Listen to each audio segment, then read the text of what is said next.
Greetings and salutations, and welcome to Futuresense Online. I am here trying to figure out how this system actually works. So let's see.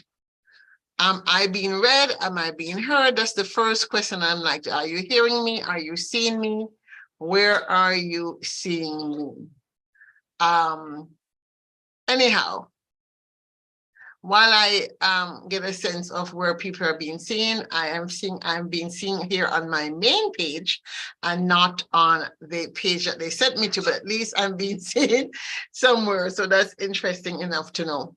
So greetings and salutations. We're here, we're talking about Futuresense now, and we're talking about our world in 2050, or one world in 2050. One day in 2050, rather, that's what it's called. Now, this is a project which really got my interest. It's been put on by a small organization. They are, I think, based in Europe, I'm not so sure, but they see themselves as a collaborative project for climate change activation. And the website is oneday2050.org. And last year, they invited 365 of us, one for each day, to write about the year 2050 as we see it. And of course, when they reached out, I said, yes, I think I'm sometime in July. And so every now and again, since January started, I've been going online and reading what people are saying. And the whole point of this is to get ready for imagining the world in 2050 in a climate change environment.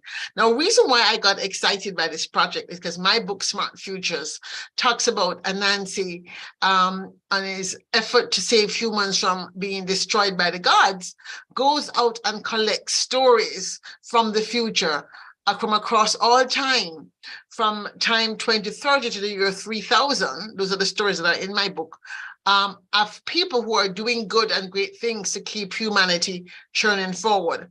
And so every week I've been looking at some of these stories, and quite honestly, some of them are quite fascinating. And so for this week, which began on January the 16th, 17th, first of all, what is good about this, they have stories in Spanish and in English. I haven't seen any in French as yet, but they seem to be mostly in Spanish and English. And so this week we started off with, on January 16th, somebody talking about the story about 100-year anniversary of dates. My Spanish is terrible, so I could have been translating that wrong. But this is an environmentalist who's speaking. We had somebody on the 17th that brought us news from the fossil fuel giants on trial as oil rigs are transformed into affordable housing, and I found that very fascinating. Then we moved to January 18th, which was yesterday, and talking about accepting applications for new students, Institute for High Potential. I found that very fascinating because as on the 21st, I'm here in Jamaica right now preparing for a Global Education Teacher Summit. And I was just fascinated. Somebody actually wrote about what students and education might be like in 2015. So that was a fascinating read. And basically talked about parents being invited to submit their children's IQ and EQ along with their current genomic. So as you can imagine, in this era, people are being asked to submit genomic sequencing to the Institute for High Potential and IQ and EQ. I'm presuming she doesn't explain what EQ is, but I'm assuming EQ is emotional quotient. I didn't have time to look it up. What is fascinating is that this whole thing is set in a place. This is in the kindergarten program, mind you. This is not in high school, and the school has is being built to to be climate controlled. And let me just read a piece of it. And it's called Institute for High Potential, West Vancouver, Canada. Parents are being invited to submit their child's IQ and EQ score along with current genomic sequencing to the Institute for High Potential by January 31st.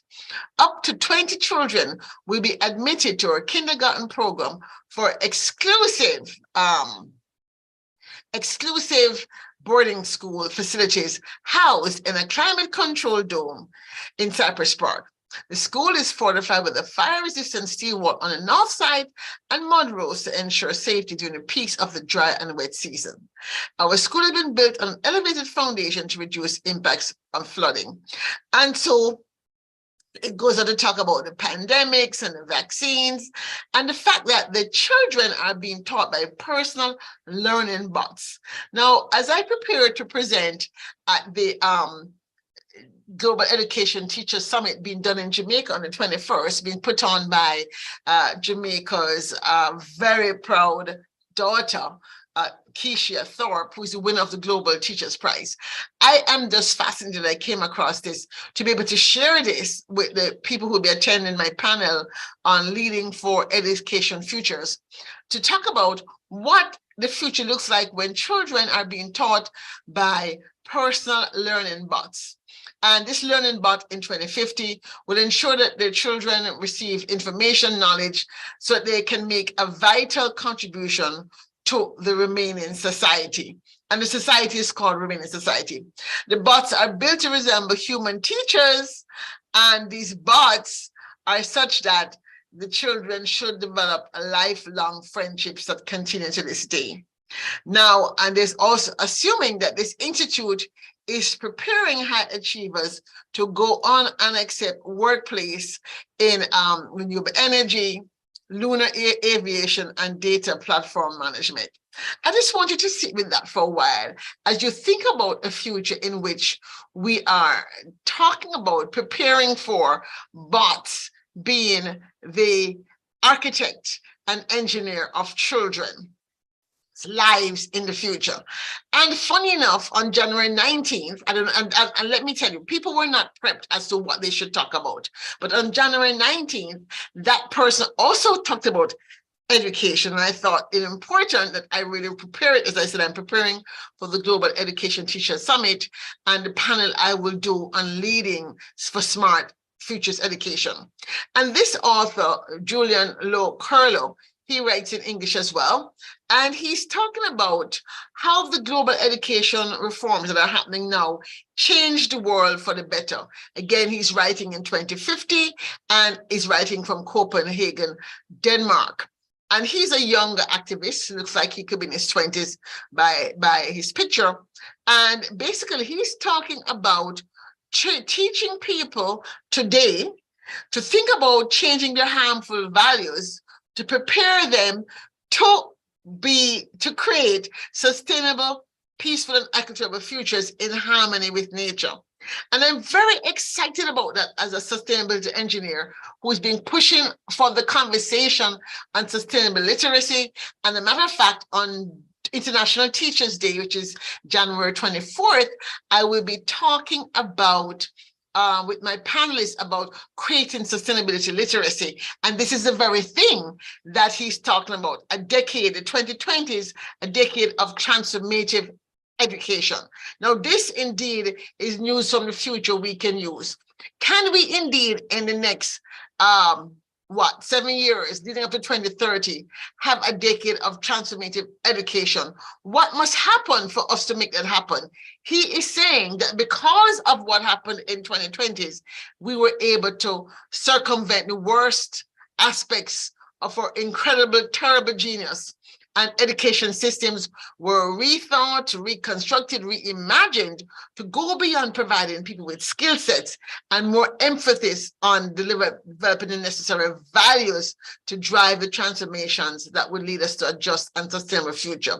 This is a seed of hope, very much one of which would have been collected by Anansi in my theory of change. And I'm just really so excited to see that happening, because the fact of the matter is that if we are to create and co-create a world in which we have smart futures for a flourishing world, we are going to need to have people making the shift from value system. And what are the 5 important smart values? They are solidarity, mutuality, altruism, reciprocity, and trust.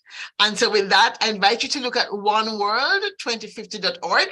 But as I plan to every week, I'm going to take some time to review those stories, because I'm just so excited to see that somebody else besides myself is working hard and planting seeds of hope in order to create a more just and important and inclusive and sustainable and flourishing future. So until next time, I say smart futures is yours. Smart futures is mine. Smart futures are ours if we work together to co-create a flourishing world. Thank you.